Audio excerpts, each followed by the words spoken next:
Ahoj všichni, vítám vás u dalšího produktového videa. Dneska se podíváme na dětskou karimatku, tedy 3/4 karimatku od společnosti Klimit. Takže pojďme na to.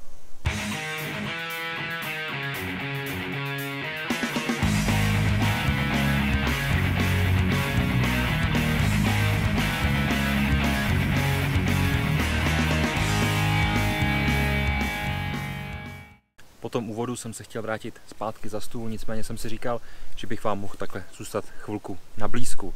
Pojďme si říct pár základních informací vlastně o téhle karimatce. Jak jsem říkal, jedná se o dětskou karimatku, to znamená, že má 3/4 klasické délky. Samozřejmě na základě toho je menší, je užší a to balení samo o sobě je mnohem kompaktnější. Už to, že se jedná o karimatku značky Klimit, nám dává poměrně dost velkou známku kvality. Klimit strávil spoustu času, utratil spoustu peněz, aby dokázal co nejlíp zmapovat lidské tělo. Díky tomu z toho vyšel krásný tvar typu V a to rozložení, vlastně ta vnitřní stavba té karimatky tak, aby se ten vzduch vždycky rozprostřel tak, jak je potřeba a nikdy nezůstala nikdy žádná bublina nebo naopak místo, kde právě bude víc vzduchu. Právě za to Klimitu vděčíme, samozřejmě má to na všech svých karimatkách, ty karimatky jsou skvělý, hodí se pro spoustu použití, ale to si řekneme ještě na konci. Teď se pojďme podívat, z jakého materiálu je ta karimatka vyrobená, řekněme si její detaily, vlastně rozměry, výšku, teplotní koeficient a všechny důležité parametry. V nafouknutém stavu má karimatka 127 x 58 x 6,4 cm, vyfouknutá potom v takhle kompaktním balení potom 7 x 20 cm.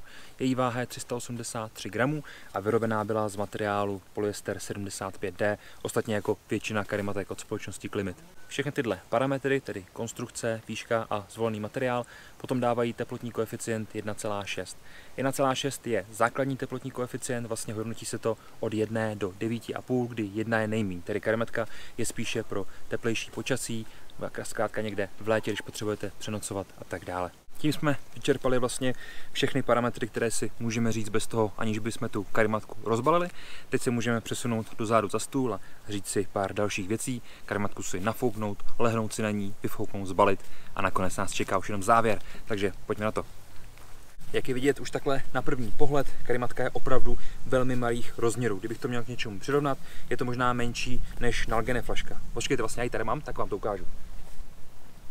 Tady máme litrovou Nalgenku, ta karimatka je stejně velká, se myslím objemově, je o trošičku vyšší a co se týče průměru, tak bude dost podobná, možná trošku menší. Takže objemově bude zkrátka asi menší než právě litrová flaška od společnosti Nalgene. Což je super skóre, samozřejmě díky těm rozměrům, díky celé té stavbě té karimatky nám říká Klimit, že jsme schopní ji nafouknout během 8 až 12 vdechů. To si samozřejmě za chvíličku vyzkoušíme, nicméně nejdříve karimatka je dodávána spolu s pouzdrem, kde je taková malinká sada na rychlou opravu, máme tam malinký lepidlo, takový záplaty a další věci. Samozřejmě pouzdro a samotná karimatka. Ale ta barva je Forest Green, je to taková hezká, sytá, zelená, určitě to vidíte.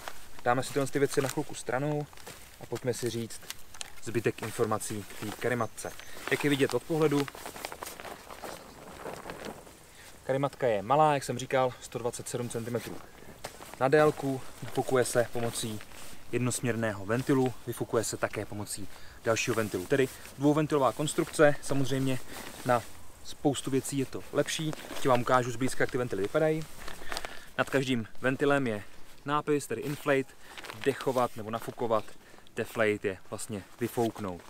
Ventil má krásný uzávěr, který je opravdu pevný, má takovou velkou tu hráz, kterou vlastně tam potom zastrkáváte. Fakt super. Uvnitř samozřejmě jednocestný ventil, tedy když vdechujete, tak se hned konc zavře, takže vám žádný vzduch vlastně neutíká během toho vdechování ven. Teď se vrátím zpátky za stůl a ukážeme si, jestli opravdu dokážeme tu karimatku nafouknout během tolika vdechů, jako nám Klimit říká. Otevřeme si inflate a jde se na věc.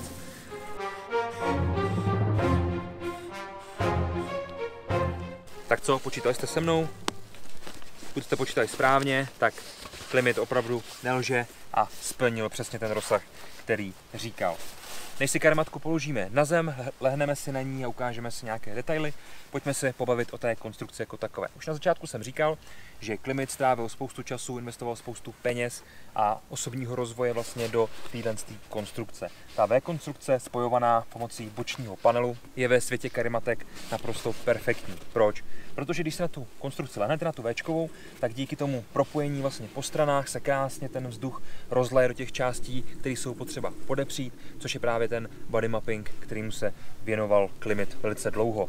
Ty boční panely, kromě toho, že rozvádí ten vzduch, mají ještě další funkci. Vlastně se proti vám zvednou, když se na to lehnete, a říkají tomu tělu, tady konec, tady už není žádná karimatka.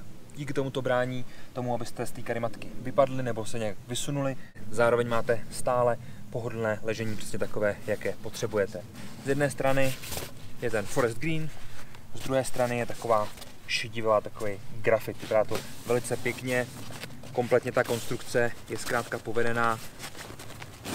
Když se na to člověk lehne, cítí, jak ten vzduch v tom putuje, což je paráda. Pojďme si karimatu teďka položit na zem, ukážeme si, jak se na ní zhruba leží. Samozřejmě jsem trošku větší než 127 cm, nicméně to ničemu nevadí. Tak jak jsem sliboval, vedle sebe už máme karimatku Short, tedy dětskou verzi klasické karimatky. Celková délka 127 cm. Už od pohledu je vidět, že ta karimatka je zkrátka kratší. Samozřejmě ještě jednou, takhle hezky, aby to bylo před váma. To Včko se mi hrozně líbí, pěkná barva, pěkná konstrukce. Teďka si na ní lehnu, abyste vlastně viděli, jak to může vypadat.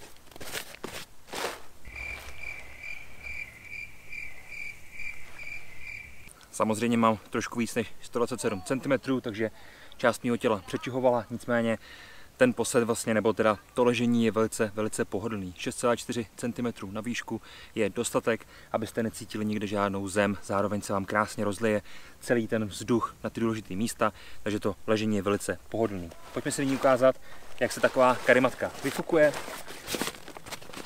Na začátku jsem prozrazoval dva ventily, jeden inflate, tedy dechování, nafukování, druhý deflate. V tomto případě otevřeme deflate. Hnedka se nám vyvalil vzduch, ta karimatka začala ztrácet svoji konstrukci a můžeme začít skládat. Pojďme na to.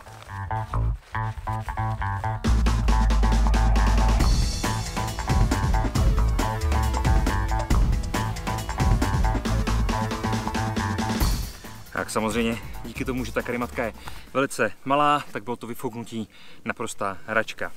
Nezapomeňte vždycky zavřít ventil deflate, ať potom se vám nestane to, co se stalo jednou mně, a v tuhle chvíli může karimatka už zpátky do pouzdra. Tak to byl Static V Short od společnosti Klimit. Celoživotní záruka, což je parádní garance kvality, protože proč bych dával na něco celoživotní záruku, když tomu produktu nevěřím. Podívejte se na ní, odkaz dávám dolů do popisu tohohle z toho videa. Je to karimatka skvělá pro outdoor, skvělá pro vaše děti, protože se jim na tom bude ležet opravdu velice dobře. Kvalitní materiál, skvělý provedení, V-konstrukce pro ideální cirkulaci vzduchu. Já vám děkuji za pozornost, mějte se krásně a určitě se uvidíme u dalšího videa. Ještě nic nevypínejte, nezapomeňte nás lajkovat, sdílet, komentovat, odebírat a zkrátka zůstat s námi v kontaktu. Díky moc a do dalšího videa se na vás budu těšit. Ahoj!